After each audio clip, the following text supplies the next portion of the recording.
গণভোটটা কেন হবে? গণভোটটা নির্বাচনের আগে না হলে গণভোটের তো অর্থই থাকে না।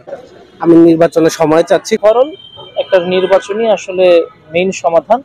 কারণ সাধারণ মানুষের কাছে এইটা কখনোই ক্লিয়ার হবে না যে এই গণভোট কেন, আর গণভোটের আসলে রেজাল্টটা কি। তো এখন 2025 সালে এসে যদি কেউ এই লজিক দাঁড় করায় যে গণভোট বাংলাদেশ বুঝে না, এটা রীতিমতো তাদের মূর্খতা ছাড়া আর কিছুই না।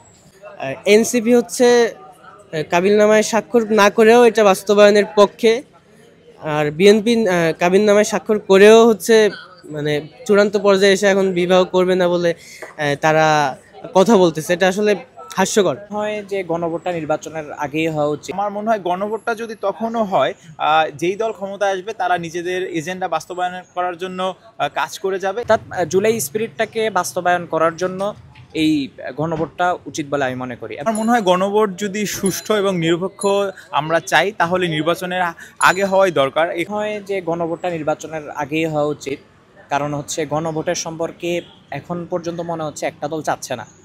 তো সেই দল যদি কোনোভাবে নির্বাচনের পরে ক্ষমতায় আসতে পারে, তখন যে তারা এই গণভোটের পক্ষে থাকবে বা তারা জুলাই যে সনদটা চাবে ওইটার পক্ষে যে থাকবে, ওইটা আমার মনে হয় আর সম্ভব হবে না। সুতরাং আমার মনে হয় যে এখনই নির্বাচনের আগে গণভোটটা সম্পন্ন করা উচিত। অর্থাৎ জুলাই স্পিরিটটাকে বাস্তবায়ন করার জন্য এই গণভোটটা উচিত বলে আমি মনে করি, এবং সেটা নির্বাচনের আগেই।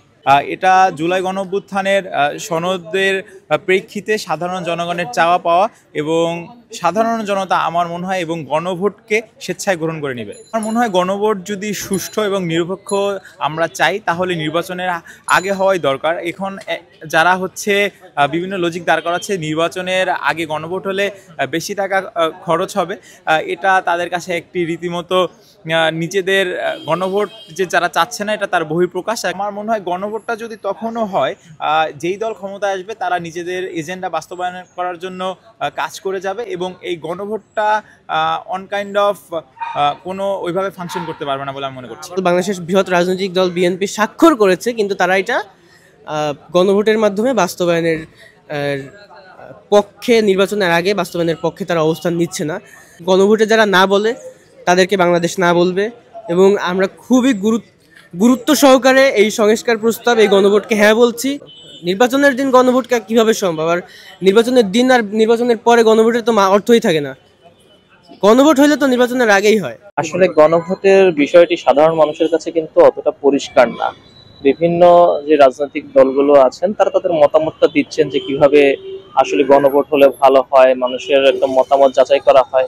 কিন্তু মানুষ যদি সেই গণভোটের পুরো প্রসেসটা কি হচ্ছে, কেন হচ্ছে, এবং সেটার আলটিমেট রেজাল্টটা কি হবে, সেটা যদি ঠিকমতো বুঝতেই না পারে, তাহলে কিন্তু এই কোনো গণভোট আসলে ফলপ্রসূ কোনো কিছু বয়ে আনবে না।